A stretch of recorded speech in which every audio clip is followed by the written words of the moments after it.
اللهم إنا عبيدك بنو عبيدك بنو إمائك نواصينا بيدك ماض فينا حكمك عدل فينا قضاؤك نسألك يا ربنا بكل اسم هو لك سميت به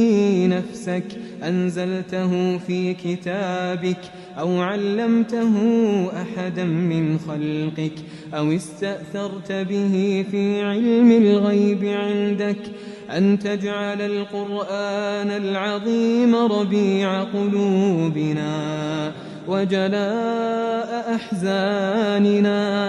وذهاب همومنا وغمومنا. اللهم ذكرنا منه ما نسينا وعلمنا منه ما جهلنا وارزقنا تلاوته